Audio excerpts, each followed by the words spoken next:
माँ की ममता।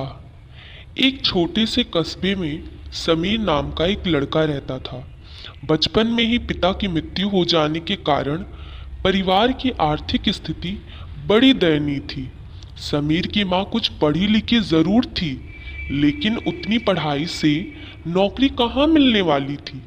सो घर घर बर्तन मांजकर और सिलाई बुनाई का काम करके किसी तरह अपने बच्चों को पढ़ा लिखा रही थी। समीर स्वभाव से थोड़ा शर्मीला था और अक्सर चुपचाप बैठा रहता था।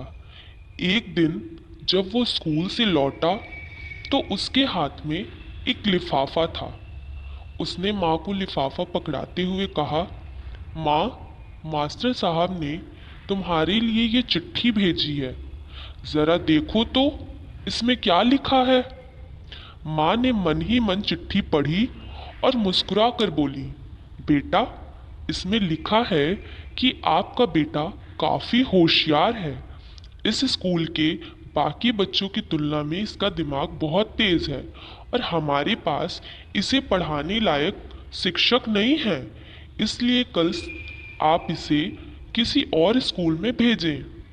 यह बात सुनकर समीर को स्कूल ना जा सकने का दुख तो हुआ, पर साथ ही उसका मन आत्मविश्वास से भर गया कि वो कुछ खास है और उसकी बुद्धि तीव्र है।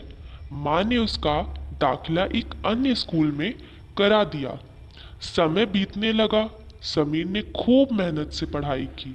आगे चलकर उसने सिविल सर्विसेज परीक्षा भी पास की और आईएएस ऑफिसर बन गया।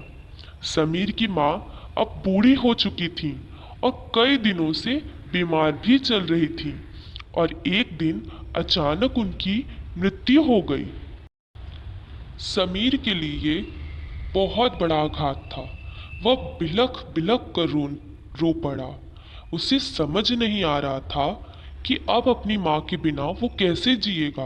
रोते रोते ही उसने माँ की पुरानी अलमारी खोली और हाथ में उनकी माला, चश्मा और अन्य वस्तुएं लेकर चूमने लगा।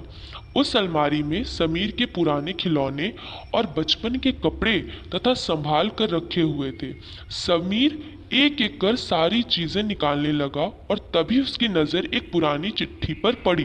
दरअसल ये चिट्ठी वही थी जो मास्टर साहब ने उसे 18 साल पहले दी थी। नम आंखों से समीर उसे पढ़ने लगा। आदरणीय अभिभावक, आपको बताते हुए हमें अफसोस हो रहा है कि आपका बेटा समीर पढ़ाई में बेहद कमज़ोर है और खेल कूद में भी भाग नहीं लेता। जान पड़ता है कि उम्र के हिसाब से समीर की बुद्धि विकसित नहीं हो पाई है, अतः इसे अपने विद्यालय में पढ़ाने में असमर्थ हैं। आपसे निवेदन है कि समीर का दाखिला किसी मंद बुद्धि विद्यालय में कराएं अथवा खुद घर पर रख कर इसे पढ़ाएं। सादर, प्रिंसिपल। समीर जानता था कि भले अब उसकी माँ इस दुनिया में नहीं रही, पर वो जहाँ भी रहे उनकी ममता, उनका आशीर्वाद सदा उस पर बना रहेगा। भगवान सभी जगह नहीं हो सकते, इसलिए उसने माएँ बनाई। माँ से बढ़कर त्याग और तपस्या की मूर्त भला और कौन हो सकता है। हम पढ़ लिख लें, बड़े होकर कुछ बन जाएं, इसके लिए वो चुपचाप ना जाने कितनी कुर्बानियाँ देती हैं, अपनी ज़रूरतें मारकर हमारे शौक़ पूरा करती हैं। यहाँ तक कि संतान बुरा व्यवहार करे तो भी माँ उसका भला ही सोचती है। सचमुच माँ जैसा कोई नहीं हो सकता। अगर आपको ये कहानी पसंद आए तो प्लीज़ इसे लाइक, सब्सक्राइब ज़रूर करें और इसे ज़्यादा से ज़्यादा लोगों तक शेयर करें। वीडियो देखने के लिए धन्यवाद।